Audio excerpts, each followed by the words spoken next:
पर अफ़सोस इहो थो थिए भेण सिंधी सिंधी खे फुरियो था न कयो इहो कमु असल ॻाल्हि इहा आहे पोइ ॿाहिरां माण्हू हुजे न त पोइ बि सम्झ में ॻाल्हि अचे थी पर निभाग खयो पोइ उनजो अंजाम अलाह बि त आहे न मथे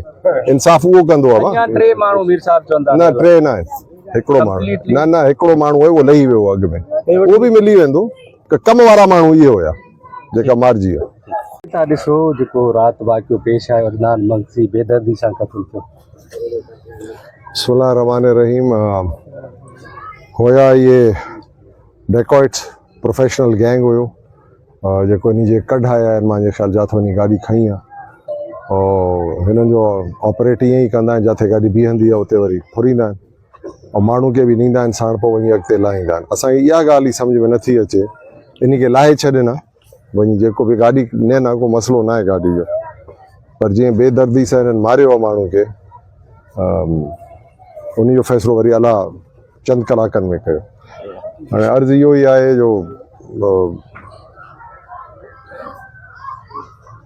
कयूं बि सिंधी सां हुया बि सिंधी अफ़सोस इहो आहे ईअं न थियणु खपे मीर साहब कीअं था ॾिसो पूरी सिंध में जेकी अमन अमान जी सूरत हाल आहे उहा बहितर न आहे वार में बि वार ॾिठो ॾींहं ॾिठे जो हथियार बंदि कीअं था सम्झो ही IG या सिंध हुकूमत नाकाम थी चुकी आहे अमन अमान करण मां पहिरियों बार तव्हांखे मीडिया वारनि खे इहो चवणु चाहियां थो त पुलिस खे शाबाश आहे जो हे जेको किरदारु उन्हनि खे ईअं थियणु खपे किरदारु इहा आहे इन खे चइबो जो जेको ॾोह त ॾोहारी खे त तव्हां झले नथा सघो ॾोह कंदो पर अज़ालो थियणु खपे उन ईअं अज़ालो अगरि थी वञे न ॿ टे घुमरा त पोइ चोर बि सोचे सम्झे ईंदो घटि थो थिए पर शाबाश मां जस ॾींदुमि हे कमु जेको आहे बिल्कुलु सही थियो आहे उन्हनि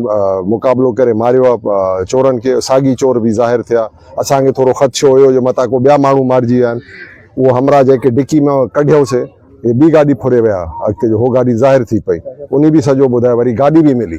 गाॾी न मिली आहे त पोइ शक पए आहे ॻाल्हि कमु बिल्कुलु जेन्युइन थी वियो आहे चोर वो कुतो वो जीअं अॼुकल्ह हले थो त बाबा उहो चऊं था न पर अफ़सोस इहो थो थिए भेण सिंधी सिंधी खे फुरियो था न कयो इहो कमु असल ॻाल्हि इहा आहे पोइ ॿाहिरां माण्हू हुजे न त पोइ बि सम्झ में ॻाल्हि अचे थी पर निभाग खयो पोइ उनजो अंजाम अलाह बि त आहे न मथे इंसाफ़ उहो कंदो आहे न टे न आहे हिकिड़ो माण्हू न हिकिड़ो माण्हू आहे उहो लही वियो अॻु में उहो बि मिली वेंदो कम वारा माण्हू इहे हुया जेका मारिजी विया